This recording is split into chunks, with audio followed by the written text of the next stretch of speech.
Hi friends, welcome back to Srijivi channel. இன்னைக்கு நம்ம சேனல்ல என்ன பார்க்க போறோம்னா கொங்கு ஸ்பெஷல் பச்சைப்பயிர் சாதம் தாங்க பண்ண போறோம். இது வந்து 1 டம்ளர் அரிசிக்கு 1/2 டம்ளர் அளவுக்கு பச்சைப்பயிர் ஊற வச்சதை சேர்த்திக்கலாம். இதுக்கு தேவையான பொருள் வந்து பாத்தீங்கன்னா 2 பெரிய வெங்காயம், 2 தக்காளி, கொஞ்சம் கருவேப்பிலை. இதுக்கு மெயினானதே தேங்காய் தாங்க. கடிச்சு சாப்பிட்ற மாதிரி குட்டி குட்டியாக வெட்டி வச்சுருக்கேன். அப்புறம் ஒரு 5-6 பல் பூண்டு, பச்சை மிளகாய் காரத்துக்கு ஏற்றபடி. இப்போ வந்து பார்த்திங்கன்னா நம்ம பச்சைப்பயிர் சாதம் செய்ய ஆரம்பிக்கலாம். ஃபஸ்ட்டு வந்து ஸ்டவ் ஆன் பண்ணிக்கலாம். இதுக்கு வந்து பார்த்திங்கன்னா நல்லெண்ணெய் தாங்க நல்லாயிருக்கும். அதனால் பச்சைப்பயிர் சாதத்துக்கு நம்ம நல்லெண்ணெய் ஒரு 2 டீஸ்பூன் அளவுக்கு ஊற்றினா போதும். பாருங்கள் ஃப்ரெண்ட்ஸ், எண்ணெய் நல்லா சூடாயிடுச்சு. இப்போ நம்ம கடுகும் சீரகமும் போடணும். கடுகு வந்து ஒரு 1/2 டீஸ்பூன் அளவுக்கு போட்டால் போதும். இப்போ நம்ம கடுகு 1/2 டீஸ்பூன் போடலாம். இப்போ அதில் சீரகம் ஒரு 1/2 டீஸ்பூன் போட்டுக்கலாம். இப்போ இது நல்லா பொரிஞ்சிருச்சு. நம்ம இது சிம்மில் வச்சுக்கலாம். இப்போ நம்ம ஒவ்வொரு இன்க்ரீடியன்ஸாக ஆட் பண்ணலாம். ஃபஸ்ட் நம்ம பச்சை மிளகாய் ஆட் பண்ணிக்கலாம். இந்த சாப்பாட்டுக்கு பச்சை மிளகாய் மட்டும் போதும், காரத்துக்கு ஆட் பண்ணிக்கலாம். இப்போ அடுத்து கருவேப்பிலை, பூண்டு ஆட் பண்ணிக்கலாம்.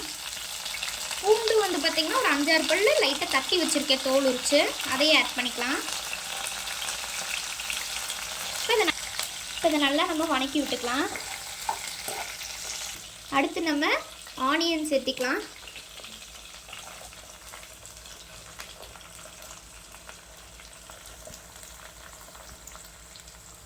இப்போ வெங்காயம் போட்டாச்சு. இப்போ இதையும் வணக்கி விட்டுக்கலாம். கொஞ்சம் இப்போ அடுப்பை ஸ்பீடாக வச்சுக்கலாம். இப்போ இந்த ஸ்டேஜில் வந்து பார்த்திங்கன்னா நம்ம தேங்காய் ஆட் பண்ணிக்கலாம்.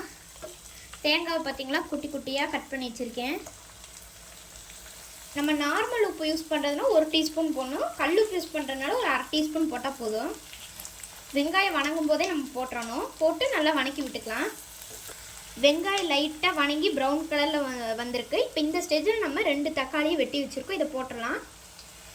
இதையும் போட்டு விட்டு நல்லா நம்ம வணக்கி விட்டுறணும்.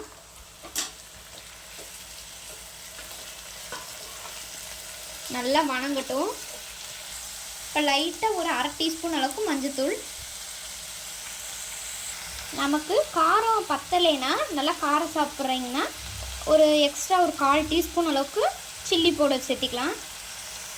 இப்போ நம்ம ஒரு 1/2 டீஸ்பூன் பெருங்காயத்தூள் சேர்த்திக்கலாம். பெருங்காயத்தூள் வந்து நம்ம வயிற்றுக்கெலாம் ரொம்ப நல்லது. இப்போ இதையும் சேர்த்து மிக்ஸ் பண்ணி விட்டுறலாம்.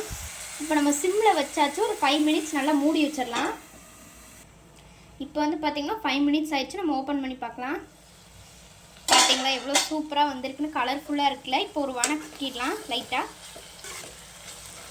இப்போ அரிசி வந்து பார்த்திங்கன்னா நான் இங்கே வந்து 1 டம்ளர் அரிசிக்கு 2 டம்ளர் தண்ணி ஊற்றிருக்கேன் பாருங்கள். இப்போ நம்ம குக்கரை வச்சாச்சு.